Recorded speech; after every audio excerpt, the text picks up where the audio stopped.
The standard of money in this country was fixed by the Act of Congress 1791, which declared that the dollar of the United States should contain 371 and a quarter grains of pure silver. This is the standard according to which all contracts have been entered into since that date. It's the standard according to which they must be performed till the recently enacted gold bill takes effect, which is not to be till the 31st day of the present month of July, in which I trust in heaven, for the sake of the honor of the country, will never be attempted to be carried into execution.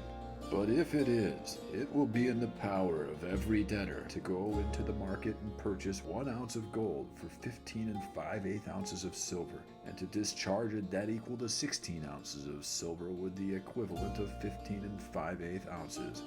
In other words, to cheat his creditor to the extent of between 2 and 3% of his debt. The raising the value of gold as currency above its market value as bullion evidently changes the standard of money from silver to gold. The standard of money, which has hitherto been the silver dollar of 371 and a quarter grains of pure silver, will, after the 31st day of July, be the gold dollar of 23 2/10 grains of pure gold. Consequently, 23 2/10 grains of pure gold, which are actually worth in the market only 362.5 grains of pure silver, will, once coined, be the legal equivalent of 371 and a quarter grains of pure silver. It makes no difference that the gold dollar has been struck out of the bill. The eagle, half eagle, and quarter eagle contain the same proportions, and gold is now the standard of money in this country.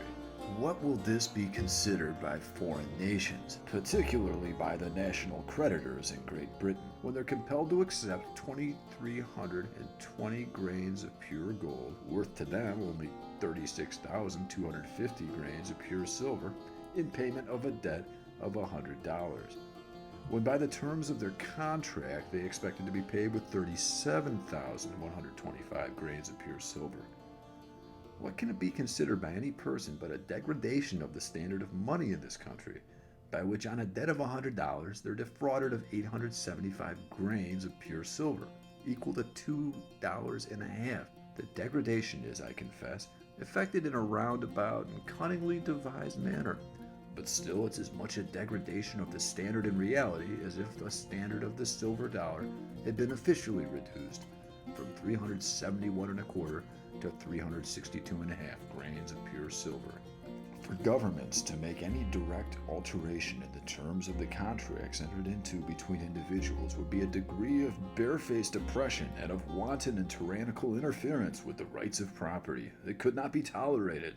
Those, therefore, who have hitherto endeavored to enrich one part of society at the expense of another have found it necessary to act with greater caution and reserve. They have been obliged to substitute artifice for open and avowed injustice. Every addition to the value of money must make a corresponding addition to the debts of the state and of every individual, and every diminution in its value must make a corresponding diminution in these debts, though it is necessary, in order to prevent the pernicious subversion of private fortunes and the falsifying of all precedent contracts, that the standard of money, when once fixed, should be religiously kept sacred. Yet there's nothing that's been so frequently changed. I allude, of course, entirely to the changes which have been made in the quantity of that material contained in the same nominal sum. In almost every country, debtors have been enriched at the expense of their creditors. The necessities or the extravagance of governments have forced them to borrow, and to relieve themselves of the encumbrances they had contracted,